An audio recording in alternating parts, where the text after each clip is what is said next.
La brique de base de la recherche française, l'unité mixte de recherche est le lieu principal où se fait la recherche en France. Elle associe dans un même collectif de travail des chercheurs, enseignants-chercheurs, ingénieurs, techniciens et administratifs des différents établissements.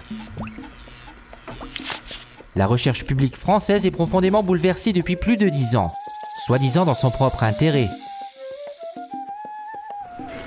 L'objectif affiché, mieux piloter le secteur de la recherche en finançant des projets sélectionnés sur leur excellence. Les budgets des organismes de recherche et des universités ont été asséchés au profit de l'ANR et de l'HCERES. Le système d'appel à projets a fait basculer le pilotage scientifique des établissements de recherche. Au niveau national par le Commissariat général à l'investissement, qui gère les programmes d'investissement d'avenir. Au niveau européen par le projet Horizon 2020. Les chercheurs et enseignants-chercheurs s'épuisent à chercher de l'argent, souvent sans succès, au lieu de se consacrer à leur recherche. Seulement 10 à 15% des dossiers déposés à l'ANR sont retenus. Des pans entiers de la recherche ne sont plus financés, car ils ne rentrent pas dans les orientations prévues par le pouvoir politique. Ce système engendre la précarité ainsi que la déstructuration des collectifs de travail. L'emploi continuel de nouveaux CDD formés par les titulaires entraîne une augmentation de travail pour ces derniers et la perte des savoirs quand ils partent en retraite. Un chercheur ou un enseignant-chercheur qui décroche des financements sur appel à projet crée son équipe de précaires qui travaillent pour lui. Ces équipes s'implantent au sein de laboratoires sous-dotés en termes de moyens humains et financiers. D'autres équipes au sein de même laboratoire disposent de plus de moyens, mais cela ne dure qu'un temps. Et la recherche d'argent pour décrocher de nouveaux contrats ne s'arrête jamais, car il faut rester excellent ou essayer de le devenir. L'excellence ne suffit plus. Il faut être exceptionnel, une star. La performance, l'individualisme, la compétition prévalent sur le collectif de travail.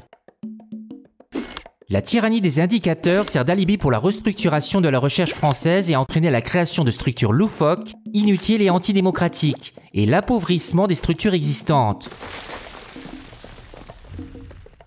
Tout ce système, non content de mettre à mal la recherche en France, génère des conditions de travail dégradées pour l'ensemble des personnels. L'affaire que CGT revendique.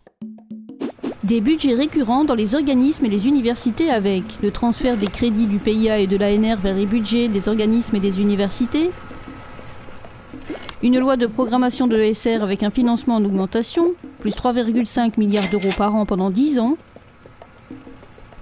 des recrutements sous statut de fonctionnaires avec la titularisation des CDD sur fonction permanente, un plan pluriannuel de création d'emplois de fonctionnaires, enseignants-chercheurs, chercheurs, ingénieurs, personnel administratif, technique et de bibliothèque. La création d'emplois améliore les conditions de travail et débloque les carrières de tous les personnels. L'affaire que CGT revendique aussi des rémunérations à la hauteur des qualifications avec le rattrapage de l'érosion du point d'indice, une revalorisation des grilles indiciaires, une mise à niveau des primes avec le reste de la fonction publique pour toutes les catégories et leur intégration dans le salaire. La liberté académique dans la recherche et des chercheurs à plein temps, ce qui implique de conserver des organismes nationaux de recherche. Nos revendications sont réalistes, elles sont finançables. L'argent existe, il n'y a pas de fatalité à la baisse du budget de l'ESR. Avec la CGT, changeons de logiciel. Il n'y a pas de fatalité, c'est une question de choix politique. En décembre 2018, votez et faites voter CGT pour défendre nos métiers, nos droits, nos statuts et garantir le service public. Et pour toute information, rendez-vous sur notre site internet ou contactez-nous par mail.